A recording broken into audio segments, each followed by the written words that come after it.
My name is Emma, and I'm 29 years old. 3 years ago, my mother called me 4 days before Christmas and said 8 words that broke something in me I didn't know was still whole. We're spending Christmas with Victoria this year. Just us. Just us. Not you, Emma. Just us. I was standing in my apartment, the small one on West 84th Street, with the good light that came through the east window every morning, the light I had specifically chosen this apartment for, the light I photographed sometimes just because it was there and it was beautiful and beauty felt important to document. I had just come home from a shoot. My camera bag was still on my shoulder, my coat was still on. I remember the exact weight of the camera bag on my shoulder when she said it. "Oh," I said. "You understand," my mother said. Not a question. "Of course," I said.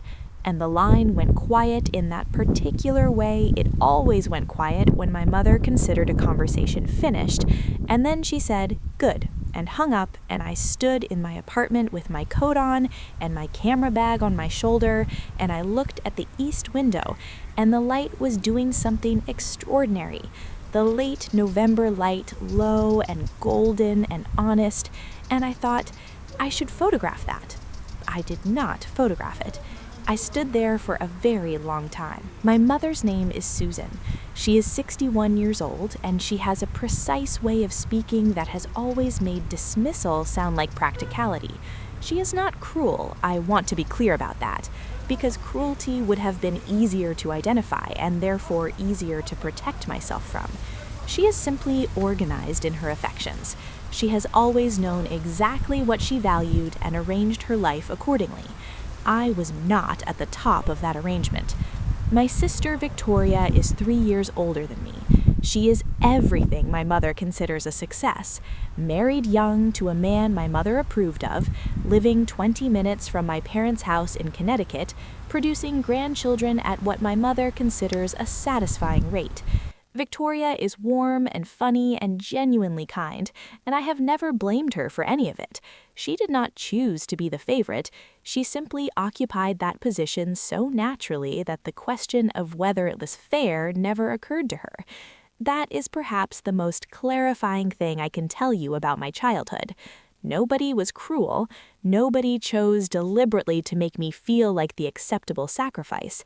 They simply arranged themselves around Victoria the way water finds its level, naturally, inevitably, without thinking about what was left behind. I was what was left behind. My father's name is Robert. He is 64, quiet, a man who loves woodworking and long silences and the particular piece of a Sunday morning newspaper. He loved me, I have never doubted that. He loved me the way some people love a place they used to live, with genuine warmth and a certain distance, like something that mattered once and still does in a mild and background way. He saw things, I know he did. There were moments. Me at the dinner table saying something I was proud of, my mother redirecting the conversation to Victoria, my father looking up from his plate with something passing across his face. A small trouble, a recognition, and then it would clear and he would go back to his food, and the moment would close like water over a stone. The Christmas call was not the first time I had been excluded. It was not even close to the first time. But it was the first time I had been excluded so cleanly, so efficiently, with such complete absence of guilt or explanation, that I could not find a way to rationalize it into something other than what it was. We're spending Christmas with Victoria this year. Just us. Not, we don't have enough room. Not, Victoria needs us more this year. Not even a flimsy excuse to catch and examine and decide whether to believe. Just us. And you are not part of us. I took my coat off eventually. I made tea. I sat at the kitchen table in the extraordinary late November light, and I thought about all the Christmases that had come before this one. The year I was 12, and I had been in the school play. A small part, 3 lines, a costume I loved, and my parents had left at intermission to drive to Victoria's volleyball tournament in the next town. My aunt had taken me home. My mother had explained beforehand, carefully, that Victoria's tournament only happened once, but my play ran 3 nights, as if the arithmetic made it simple, as if I should have been grateful for the clarity of the math. The year I was 16 and I had won a photography competition, the first real external validation of the thing I loved most, a judge's panel who had chosen my work over 40 other entries, and I had come home with the certificate, and my mother had looked at it and said, "That's nice, Emma," and turned back to the conversation she was having with Victoria about Victoria's college applications. That's nice. I had gone to my room and put the certificate in a drawer and not taken it out again for 3 years. The year I was 22 and I had gotten my first professional assignment, a magazine, a real one, paying real money for my photographs. And I had called home from the subway platform, hands shaking with excitement, and my mother had said, "Wonderful," in the tone she used for things that were not wonderful to her, and then said, "Have you spoken to Victoria? She's having a hard time at work and could use some support." I had called Victoria. Victoria had been fine. She always was.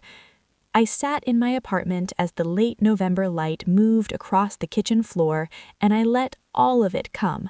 The play, the certificate, the phone calls that redirected to Victoria, the Christmas dinners where I sat at the table and smiled and helped with the dishes and drove home afterward with the specific ache of someone who has been present all day and somehow invisible the entire time. And now this, 4 days before Christmas, just us. I pressed my hand flat on the table. I was 29 years old, and I was sitting alone in my apartment 4 days before Christmas, and my parents were spending the holiday with my sister, and I had been informed of this the way you inform someone of a scheduling conflict, efficiently, without sentiment, with the implicit expectation that I would understand. I understood. I was so tired of understanding. Outside the window, the late November light had shifted. It was early evening now, the gold gone, everything gray and close and quiet. I looked at my camera on the table. I picked it up. I went to the window and I photographed the gray evening light, the specific, honest grayness of a late November evening in New York, the kind of light that doesn't flatter anything, but reveals everything. And something in the act of seeing, of choosing a frame, of deciding what mattered in this particular moment, settled something in me. Not healed it, not fixed it, just named it. I put the camera down. The radiator clanked in the corner just like always. I thought, this is the year things change. I didn't know yet what that meant, but I felt it, quietly and completely, the way you feel things that are true before you understand them. The thing about growing up as the second choice is that you spend most of your life not knowing that's what you are. You know something is wrong. You feel it. A low-grade awareness, present from childhood, that the room organizes itself differently depending on whether you or your sister walks into it, that the conversation lifts when Victoria speaks and continues at the same level when you do, that your mother's face does something specific when she looks at Victoria, something open and warm and involuntary that it does not do when she looks at you. You feel all of this, and then you spend enormous amounts of energy explaining it away. I was a child who explained, a teenager who rationalized, a young woman who packaged. By 29, I had become extraordinarily skilled at taking the evidence of my own experience and constructing alternative interpretations that were gentler than the truth. The play wasn't abandonment. Victoria's tournament was genuinely important. The certificate wasn't dismissed. My mother was distracted, that was all. The Christmas call wasn't exclusion. Victoria's house was smaller. It was simply practical. I had been practicing this skill my entire life. I had gotten very good at it. The problem was that the night of the Christmas call, standing in my coat with my camera bag still on my shoulder, the skill failed me. I tried to find the alternative interpretation, and it wasn't there. The words were too clear. Just us. No ambiguity to work with. No gap to fill with something kinder. just the words and what they meant, and the 39-year history they were the latest chapter of. I went home to Connecticut for Thanksgiving that year.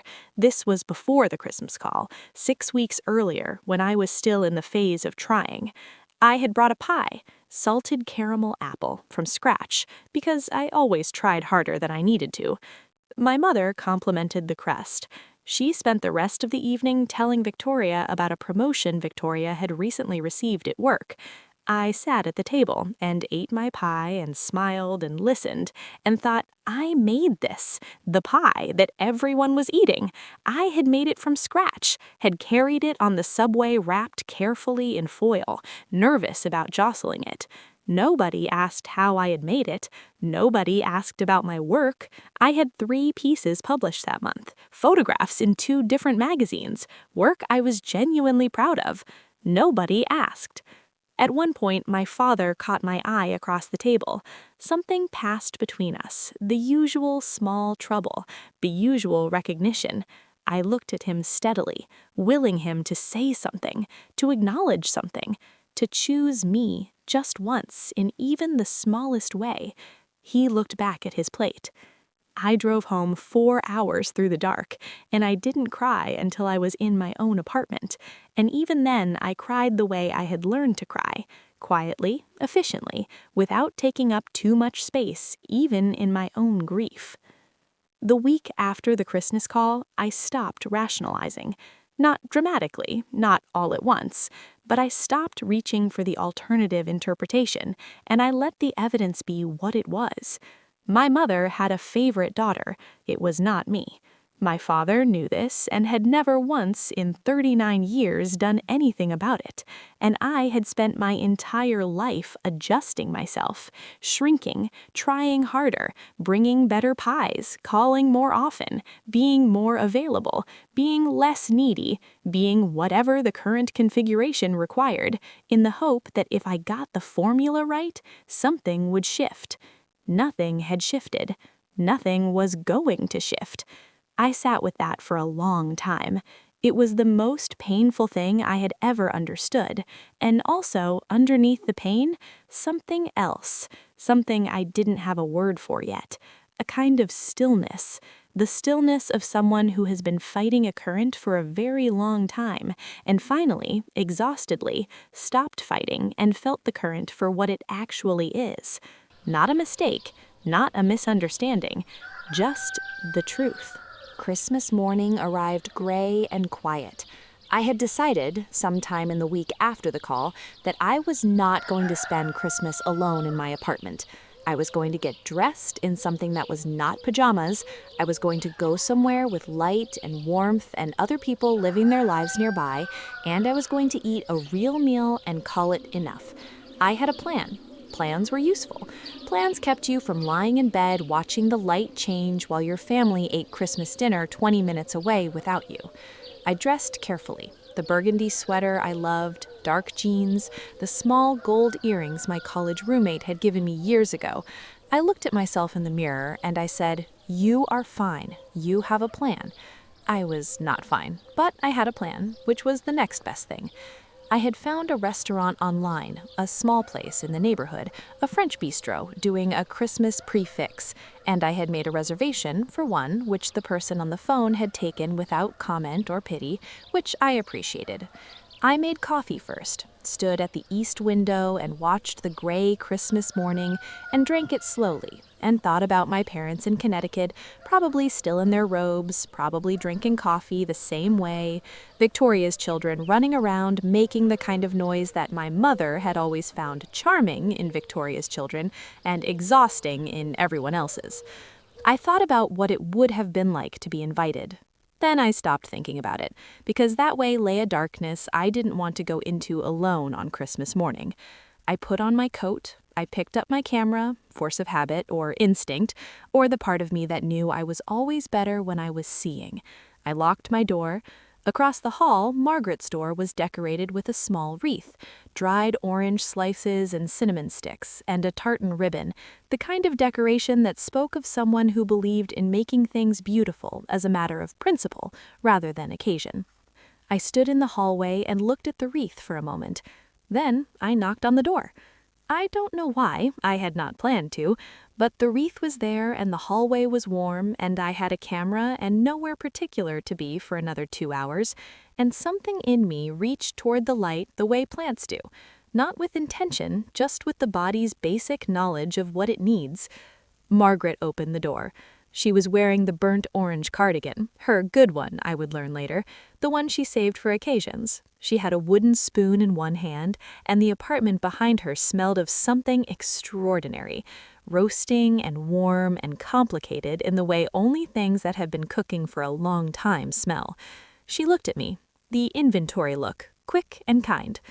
"You're not going anywhere good," she said, not a question. "I have a reservation," I said, "at the French Bistro on Amsterdam." "Cancel it," she said. "I've made too much food." "I don't want to intrude." "Emma," she said my name with the particular firmness of someone who has decided something and is not interested in negotiation. "It's Christmas. Come in." I came in. The apartment smelled of roasting chicken and something with citrus, and the candles she had on every surface. Not Christmas candles, just candles, because Margaret believed candles were a daily necessity. There was music playing softly, something with piano. Richard was in the armchair by the window, Margaret's husband, a large, quiet man with a white beard and reading glasses pushed up on his forehead, and the particular stillness of someone who has been comfortable in himself for a very long time. He looked up when I came in. "Emma," Margaret said. "Richard, Emma." "Merry Christmas," he said, and his voice was warm and unhurried, and he said it the way some people say things, like he meant it specifically to me. "Merry Christmas," I said. I sat at their kitchen table, and Margaret put tea in front of me and went back to cooking without requiring me to explain myself or perform gratitude or be anything other than a person who had knocked on a door on Christmas morning and been let in. Richard asked about my work. I told him about photography, about light, about the book project I had been developing, about the way I thought about spaces and what they communicated before a single word was spoken. He listened with the focused attention of someone who was genuinely interested, asked questions that indicated he had heard specific things I said, and when I finished, he was quiet for a moment, and then said, "That sounds like important work." Not, "That's nice," not a redirect to someone else. "That sounds like important work." I pressed my hand flat on the table, under the cover of reaching for my tea, and I breathed. January came with its clean, cold honesty. I had started therapy in the first week of the new year, something I had been considering for years and kept deferring, the way you defer things that feel like admitting something you are not ready to admit. My therapist's name was Dr. Okafor. She had an office with a fig tree and the ability to ask questions so precisely right that answers arrived before I had consciously decided to give them. In our second session, she asked, "When did you first understand that your sister was treated differently than you?" I said, "Always, but I understood it was permanent when I was 12. She wrote something in her notebook. "What happened when you were 12? I told her about the play, the 3 lines, the costume I loved, my parents leaving at intermission. She was quiet for a moment. "What did you do with that?" she said. "I explained it away," I said. I told myself Victoria's tournament was more important. "And did you believe that?" I had been quiet for a long time. "I needed to," I said finally. She nodded slowly. "Yes," she said. "That makes complete sense. And it also cost you something." "What did it cost me?" "Trust in your own perception," she said. "Every time you explained away something real, you taught yourself that what you saw and felt wasn't reliable. That's a significant cost." I sat with that for the rest of the session and most of the walk home.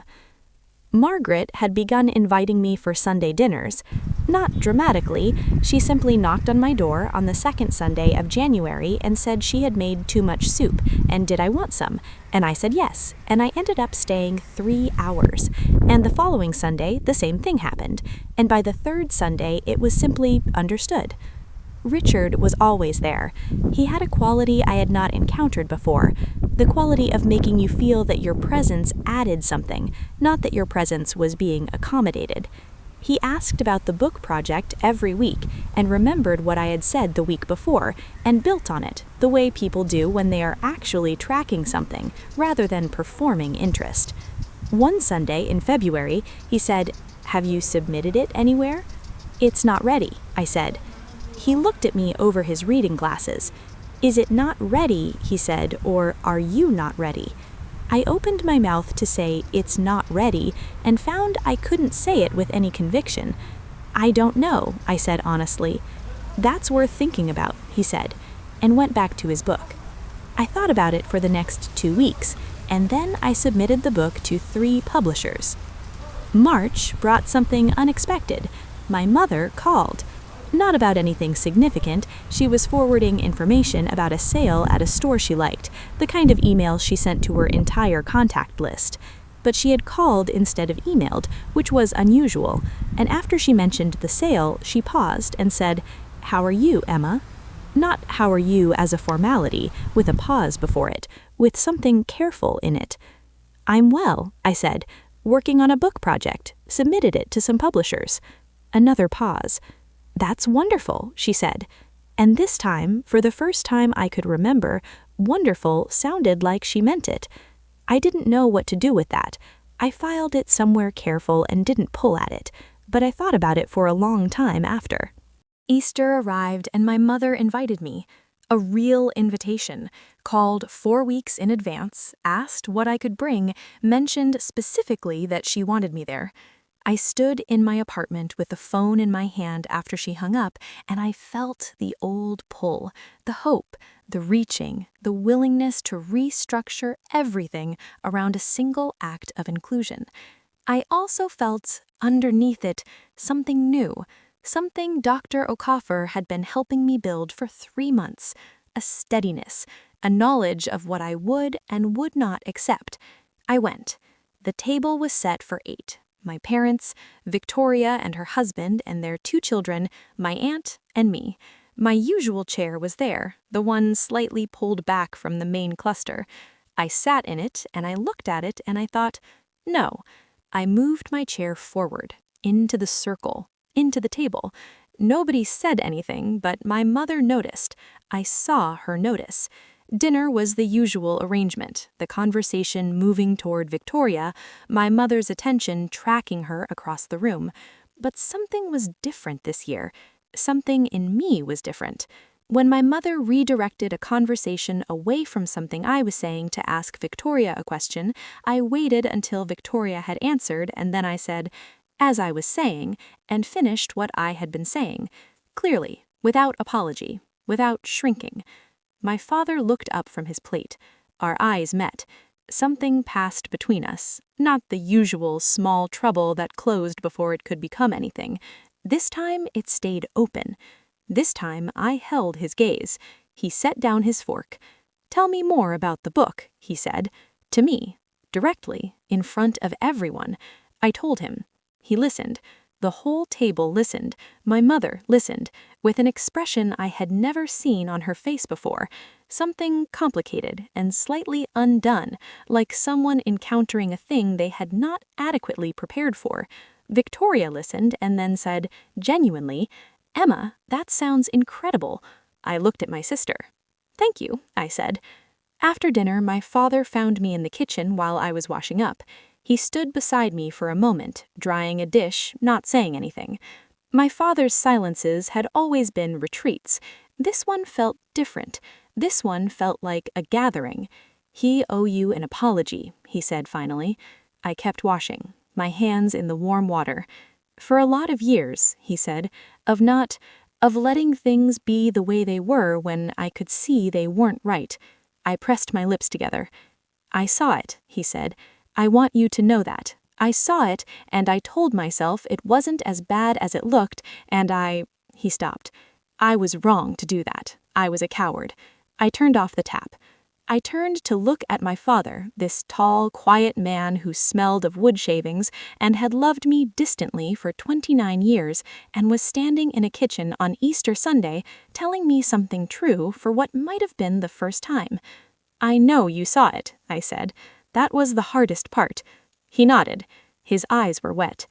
"I'm sorry, Emma," he said, simply, directly, the clean, unambiguous version.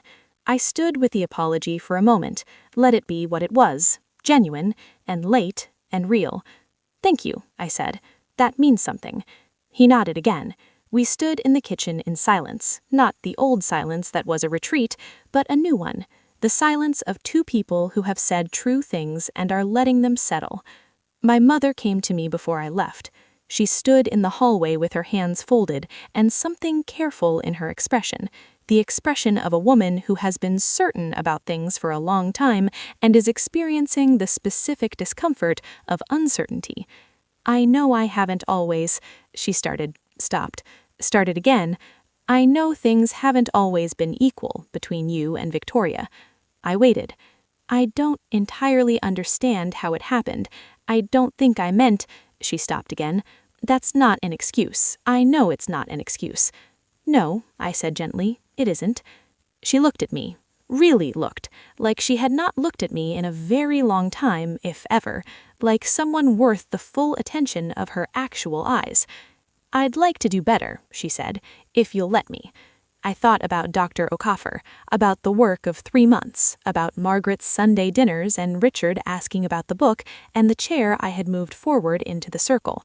"I'd like that too," I said, but slowly and honestly, no more explaining things away. She held my gaze. "Okay," she said. It was not a resolution. It was not the thunderclap moment of movies and stories where everything rearranges itself into something clean. It was a beginning, fragile and uncertain and worth being careful with. But it was real, and real was enough to work with. Summer came and the book sold. A small press, a good one. An editor named Sonia who called it quietly radical and wanted it for the following spring. I took the call sitting on my kitchen floor because my legs had gone slightly unreliable, and when it was done, I sat there for a long time in the summer light coming through the east window, the light I had chosen this apartment for, the light I had photographed on the worst November evening of my life. I called Margaret first. She picked up on the second ring, and when I told her, she was quiet for a moment, and then she said, "Of course," like it was the most obvious thing, like she had never doubted it for a moment. I called my mother second. I had not planned to call her second, but I found myself dialing before I had consciously decided to, and she answered, and I told her, and she said, without the flat tone, without the redirect, with something genuine and warm moving through her voice, "Emma, that is wonderful. I am so proud of you." I pressed my hand to my mouth. Proud of you? In 39 years, I could count the times she had said those words to me. I was counting now. The number was very small. "Thank you, Mom," I said. The book came out in March. The Light Before Words. Cover image, Margaret's kitchen table, the morning light, 2 coffee cups, the quality of the light saying, "Someone is expected here." The dedication, for Margaret and Richard, who made room, and for my father, who finally spoke. My parents came to the launch. My mother in a dress she had chosen carefully. I could tell she had chosen it carefully. There was intention in it, the intention of someone who understood that this was an occasion that mattered and had dressed accordingly. My father in his good jacket, the one he wore for things that were important to him. They sat in the front row. My mother listened to me speak about light, about belonging, about the design of spaces that say you are expected here before a single word is spoken, with an expression I had not seen on her face before. Not the complicated, undone expression from Easter, something quieter, something that looked, from where I was standing, like someone hearing something true and letting it land. Afterward, she found me in the small crowd. She held the book in both hands, her copy, which she had bought herself, which Richard had mentioned to me quietly, with the contained gladness of someone who understood what it meant. "I read the introduction," she said, "last night before the launch." I waited. "The part about the hallway and the terracotta pot and learning that you are expected somewhere." She paused. Her voice was careful. "I understand that you had to find that somewhere else. I understand why." I looked at my mother, 61 years old, silver-haired, precise, standing in a bookshop, holding my book with both hands and saying something true. "Thank you for coming," I said. "I wouldn't have missed it," she said. And the thing was, I believed her. There is a particular light that comes in late spring, warm and clear and coming at an angle that is neither the honest horizontal of late autumn nor the full overhead blaze of summer. Something in between, something that illuminates without flattening, something that shows things as they actually are but with a generosity the winter light doesn't have. I photographed it from my east window on a Tuesday morning in May, standing in my apartment in the early quiet before the city fully awoke. I thought about the Christmas call, just us, the weight of the camera bag on my shoulder, the extraordinary light I had not photographed. I thought about how far that evening was from this morning, not in time, in years, 2.5, which is not very long in any absolute sense, but in understanding, in the slow and unglamorous work of learning to trust my own perception, to stop explaining things away, and to move my chair forward into the circle without apologizing for it. And sometimes, not always, but sometimes, when you stop shrinking, the people around you have to decide what they are going to do about the space you are now taking up. Some of them will leave, some of them will stay and be exactly who they have always been. And some of them, not many, but enough, will surprise you. My father surprised me. My mother is trying. That is not the ending I would have written at 12, standing in the wings of a school play watching my parents leave. But it is a real ending, and real is better than the ending I imagined because it is actually happening. If this story touched something in you, please like, subscribe, and hit the notification bell. Share it with someone who needs to hear it today. Tell me where you're watching from. Tell me if you have been that child. Tell me if things have changed. I read every comment. Until then, remember, move your chair forward. You belong at the table. You always did.